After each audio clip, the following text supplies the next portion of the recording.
पश्चिम बंगाल की मुख्यमंत्री ममता बनर्जी ने जैसे ही विधानसभा चुनाव को लेकर 291 उम्मीदवारों की सूची जारी की, जिसमें 27 मौजूदा विधायकों के टिकट काट दिए गए हैं।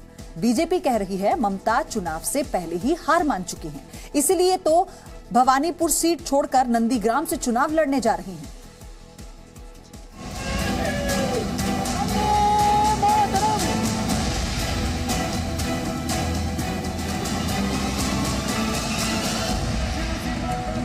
আমি নন্দীগ্রামেই লড়ছি।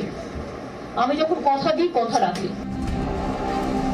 जैसे ही दीदी ने यह ऐलान किया, वैसे ही यह खबर बंगाल की सियासत की सबसे चौंकाने वाली खबर बन गई, क्योंकि ममता बनर्जी ने सिर्फ एक सीट यानी नंदीग्राम से चुनाव लड़ने का फैसला किया है, जबकि ममता भवानीपुर से मौजूदा विधायक है।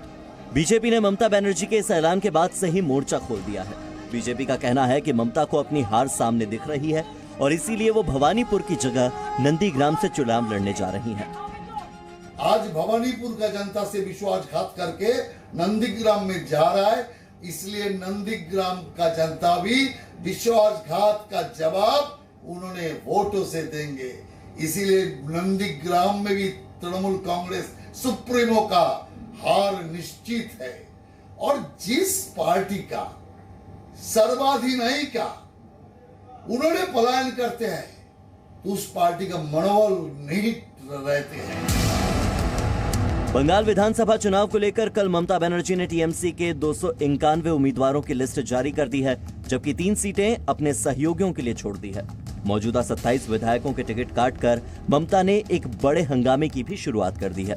माना जा रहा है कि ये सभी विधायक ममता से बगावत कर सकते हैं। আমি নন্দীগ্রামেই লড়ছি। আমি যখন কথা দিই কথা রাখি। बीजेपी पश्चिम बंगाल में परिवर्तन यात्रा निकालकर ममता बनर्जी के खिलाफ पहले से ही मोर्चा खोल चुकी है। इधर ममता की पार्टी के बागी विधायक और नेता ममता के खिलाफ नया मोर्चा खोल सकते हैं। बीजेपी नेता बाबुल सुप्रियो तो दावा कर रहे हैं कि पश्चिम बंगाल ने परिवर्तन का मन बना लिया है।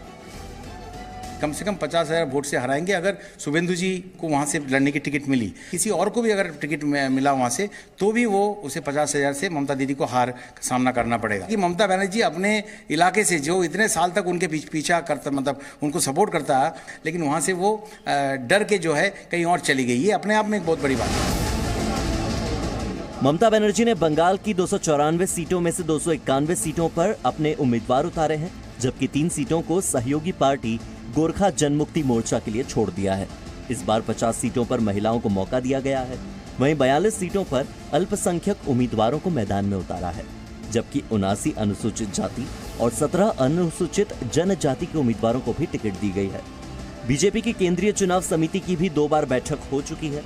जल्द ही बीजेपी भी अपनी पहली लिस्ट जारी कर सकती है। कोलकाता से रवि त्रिपाठी, विशाल पांडे और पूजा मेहता के साथ bureau report, ji media. Presenting B News app, available on Google Play and App Store. Download it now.